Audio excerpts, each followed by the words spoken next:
Assalamualaikum warahmatullahi wabarakatuh. Halo semuanya. Kami dari kelompok 2 ingin memperkenalkan diri. Saya Mevita Yantantri. Saya MK Ayu Wandari. Saya Muhammad Taufik Hidayat. Saya Dinda Niken Pratiwi. Dan saya Hidayat. Jadi di sini kami akan membahas tentang materi petty cash dan rekonsiliasi bank. Untuk itu, mari bersama-sama menyimak pembahasan ini.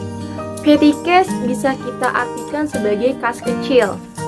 Nah, sebelum saya akan menjelaskan mengenai kas kecil, pengertiannya, akan lebih baik saya akan menjelaskan kas itu apa. Kas itu adalah harta yang paling lancar yang digunakan sebagai alat pertukaran yang diakui oleh masyarakat umum dan merupakan dasar landasan yang kuat yang dipakai sebagai alat mengukur terhadap semua kegiatan ekonomi di dalam perusahaan.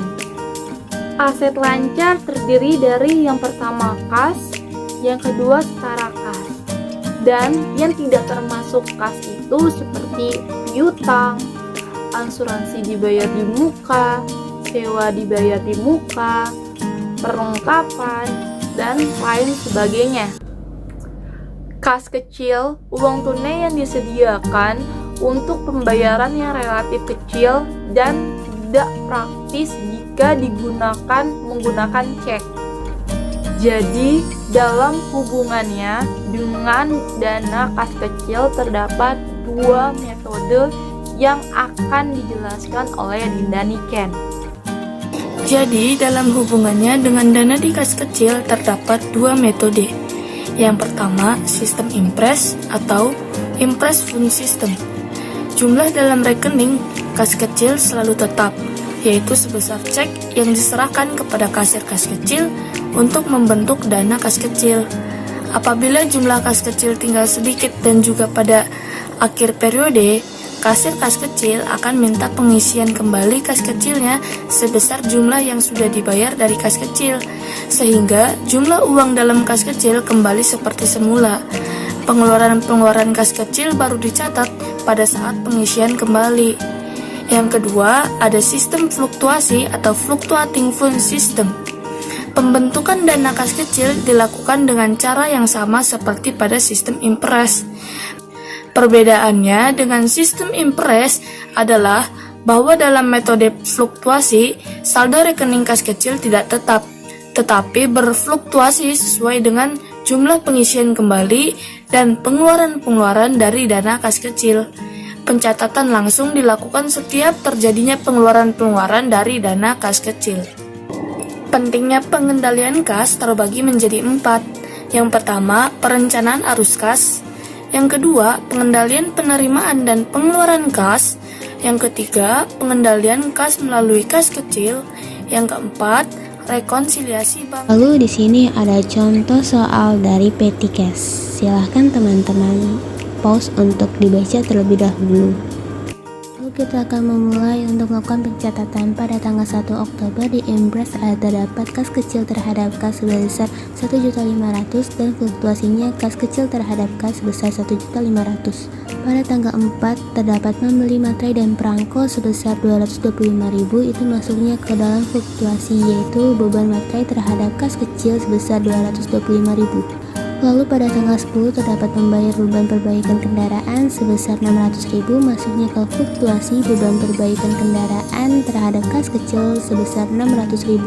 Pada tanggal 12 terdapat membeli bensin sebesar 275.000, masuknya ke fluktuasi beban bensin terhadap kas kecil sebesar 275.000. Pada tanggal 16 ada pengisian kas kecil dikarenakan di soal telah ditentukan pengisian kas pada tanggal 1 dan 16 pada setiap bulannya, maka di metode impres dicatat semua beban dari awal pembentukan kas kecil hingga pengisian kas kecil. Dapat dilihat selama pembentukan kas hingga pengisian kas terdapat beban materai, beban perbaikan kendaraan, beban bensin.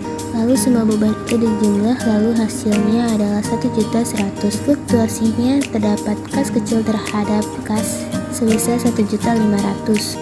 Pada tanggal 17 ada membayar beban perbaikan gedung kantor sebesar 850, masuknya ke fluktuasi beban perbaikan gedung terhadap kas kecil sebesar 850.000. Lalu pada tanggal 25 terdapat membeli perlengkapan kantor sebesar 450.000, termasuk ke dalam fluktuasi perlengkapan kantor terhadap kas kecil sebesar 450.000. Pada bulan November tanggal 1 sama seperti tanggal 16, yaitu terdapat pengisian kas kecil. Maka dari itu beban pada awal pembentukan kas hingga pengisian kas dijumlah lagi dan hasilnya 1.300.000. Lalu difluktuasinya sama seperti tadi, hanya kas kecil terhadap kas sebesar 1.500.000. Tabel ini sama seperti tadi, hanya saja pada tabel ini setiap transaksi dijumlahkan. Debit ketemu debit itu dijumlah dan debit ketemu kredit itu dikurang. Lalu pada hasil akhirnya saldo kas kecil tetap menjadi 1.500.000. Oke, sebelum kita lanjut ke materi berikutnya, saya mempunyai ice breaking untuk kalian semua. Jadi ice breakingnya itu kalau misalkan saya bilang apa kabar, kalian harus bilang alhamdulillah, saya sehat, saya hebat, saya fokus karena Allah Ta'ala. Yes, yes, yes. Seperti itu ya. Nah, kita mulai nih ice breakingnya nih ya. Apa kabar? Alhamdulillah, saya sehat, saya hebat, saya fokus karena Allah Ta'ala. Yes, yes, yes, yes. Setelah kita sudah melakukan ice breaking tadi, nah setelah ini kita akan membahas mengenai rekonsiliasi bank yang akan dijelaskan oleh Muhammad Taufik Hidayat.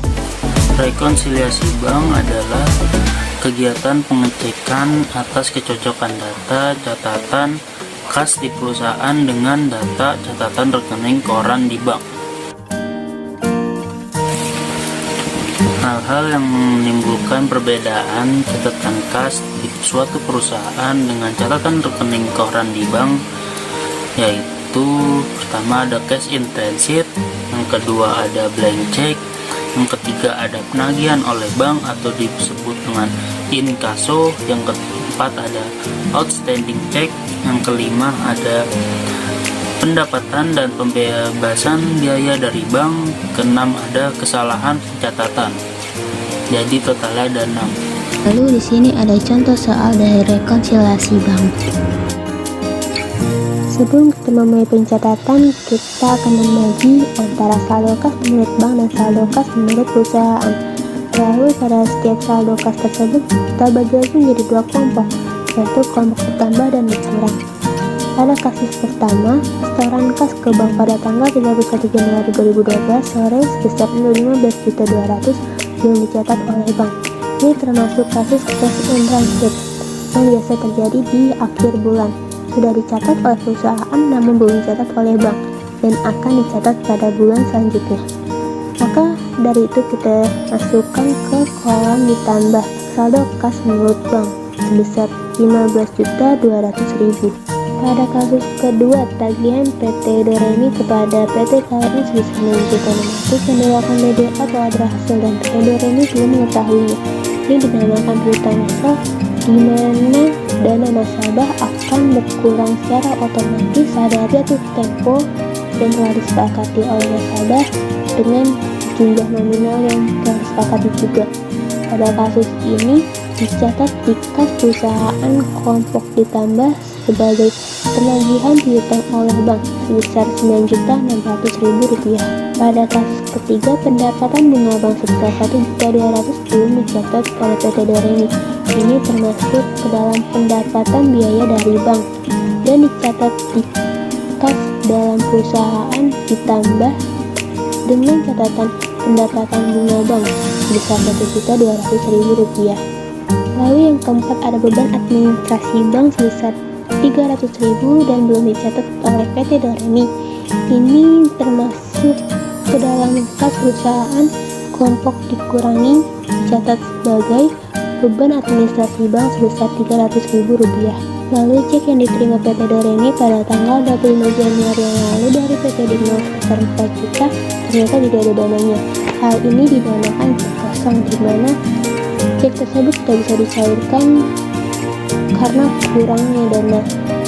Kasus ini dicatat di kas menurut perusahaan kelompok dikurangi sebagai cek kosong sebesar 4 juta. Lalu ada cek yang telah dikeluarkan PT Doremi pada akhir bulan Januari lalu sebesar 13.500 ternyata belum dicairkan oleh pemegangnya.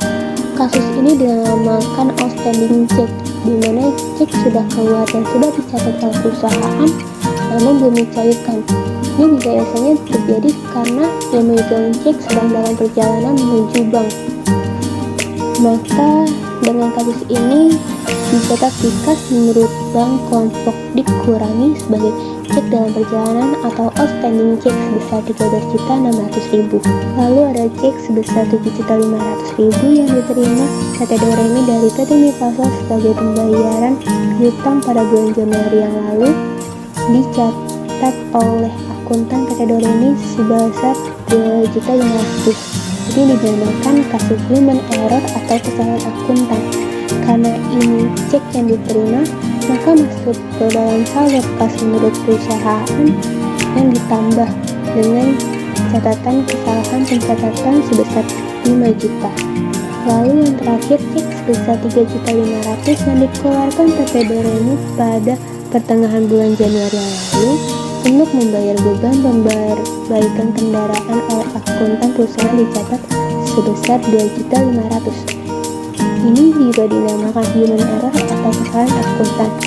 Namun karena di sini cek yang dikeluarkan, maka masuknya dalam kas perusahaan kelompok dikurangi sebagai kesalahan pencatatan sebesar 1 juta. Jika sudah, maka kita akumulasi dan saldo kas menurut bank, saldo kas yang benarnya berjumlah 56 juta sama dengan saldo kas menurut perusahaannya sebesar 56 juta rupiah. Jadi bagaimana nih teman-teman? Apakah kalian sudah paham? Kalau sudah paham, mari kita lanjut ya ke selanjutnya, yaitu cara menginput transaksi petty cash dan rekonsiliasi bank ke dalam aplikasi akuntansi yaitu Mayo. Oke, mari kita simak ya teman-teman.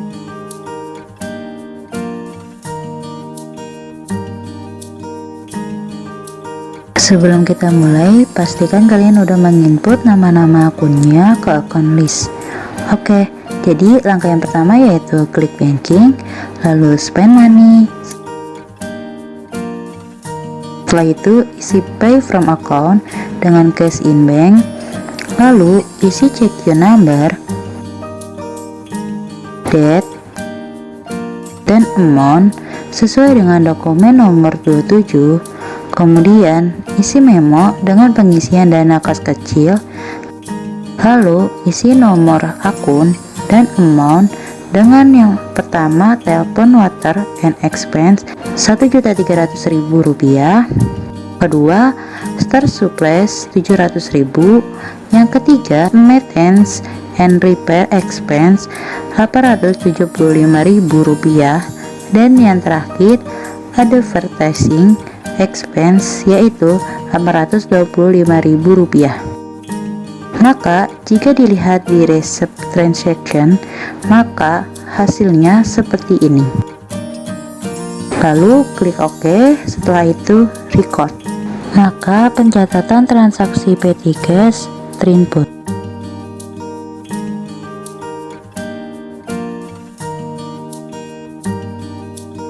Buka banking, lalu klik reconcile account, ubah account menjadi cash in bank, lalu isi bank statement date dengan 31 Desember 2020. Kemudian masukkan akun-akun berikut satu persatu. Setelah itu, klik pojok kiri tabel, maka akan keluar bank and deposit adjustment. Isi amount, ID, date seperti ini. Lalu isi expense account dengan bank service change. isi juga memonya dengan rekonsiliasi bank. Kemudian isi kembali amount, ID, dan date sesuai yang saya contohkan. Lalu isi income account dengan interest income. Isi juga memo dengan rekonsiliasi bank. Dan setelah itu klik record. Kemudian klik reconcile. Lalu klik reconcile lagi, maka pencatatan transaksi rekonsiliasi sudah terima. Sekian untuk pembahasan kali ini. Kami ucapkan terima kasih sudah menonton dan mendengarkan video dan ini sampai mendengarkan habis. video Dan jangan lupa lupa like, comment, and subscribe. Bye bye. Wassalamualaikum warahmatullahi wabarakatuh.